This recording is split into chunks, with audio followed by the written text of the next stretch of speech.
کبھی ایسا ہوا ہے کہ تم نے پوری رات جاگ کر دعا مانگی ہو، تڑپ تڑپ کر اللہ کو پکارا ہو، دل کے اندر ایک امید جگائی ہو، لیکن جب صبح ہوئی تو تمہیں لگا جیسے آسمان خاموش ہے، جیسے اللہ نے تمہاری فریاد سنی ہی نہیں۔ یہ وہ لمحہ ہوتا ہے جب انسان کی ہمت جواب دینے لگتی ہے، جب دل کہتا ہے شاید میری دعا قبول ہی نہیں ہو رہی، شاید میں اس کے قابل ہی نہیں ہوں۔ لیکن رک جاؤ، یہ وہی وقت ہے جب اللہ تمہیں خود اپنے قریب بلا رہا ہوتا ہے۔ یہ وہی لمحہ ہے جب تمہاری دعا تمہارے حق میں سب سے بڑی آزمائش بن رہی ہوتی ہے۔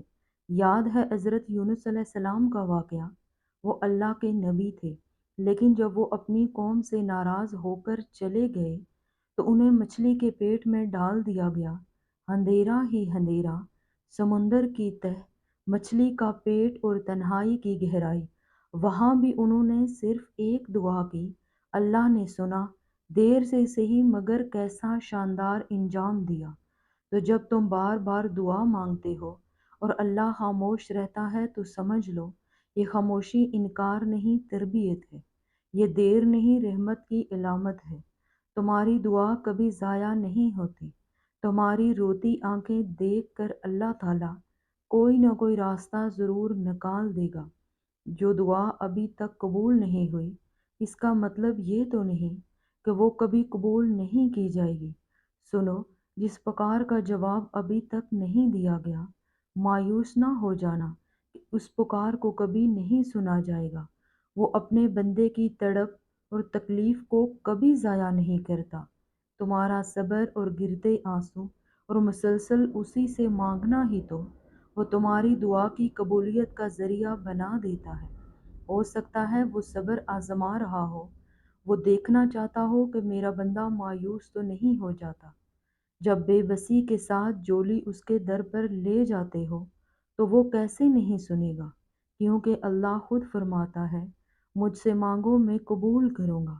یاد رکھو، تمہاری آج کی خاموش دعا کل تمہاری زندگی کا سب سے بڑا انعام بن سکتی ہے۔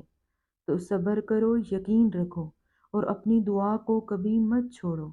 جو رب دعا سن رہا ہے وہی رب وقت آنے پر دروازے کھولے گا۔ اگر تمہیں زندگی میں کبھی ایسا محسوس ہو کہ تمہاری دعائیں بے اثر ہو گئی ہیں، تمہاری کوششیں رائے گاں جا رہی ہیں اور تمہارا صبر تمہیں تھکانے لگا ہے، تو بس ایک لمحے کے لیے رک جاؤ اور سوچو، کیا اللہ نے آج تک تمہیں اکیلا چھوڑا ہے؟ نہیں، وہی تو تھا جب تم بے بس تھے، وہی تو تھا جب سب نے چھوڑ دیا تھا، وہی تو تھا جس نے تمہیں سہارا دیا، تمہاری راہیں ہموار کی۔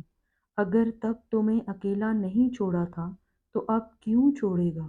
تمہاری دعا قبول نہ ہونے کا مطلب یہ نہیں کہ وہ رد ہو گئی، بلکہ اس کا مطلب یہ ہے کہ اللہ تمہارے لیے کچھ اور بہتر رکھ رہا ہے۔ بس یقین رکھو، تمہارا رب تمہاری ہر فریاد کو سنتا ہے اور وہ ہمیشہ تمہارے لیے بہتر ہی چاہتا ہے۔ سنو، یہ مت سوچو کہ تمہاری دعائیں نہیں سنی جا رہی یا کبھی قبول نہیں ہوں گی، بلکہ جان لو تمہاری دعائیں تو عرش پر جا چکی ہیں۔ اس کے تو بس ایک کن کی بات ہے۔ جب تمہارے حق میں بہتر ہوگا تو اس نے کن کہنا ہے اور فیکون کے معجزے ہو جانے ہیں۔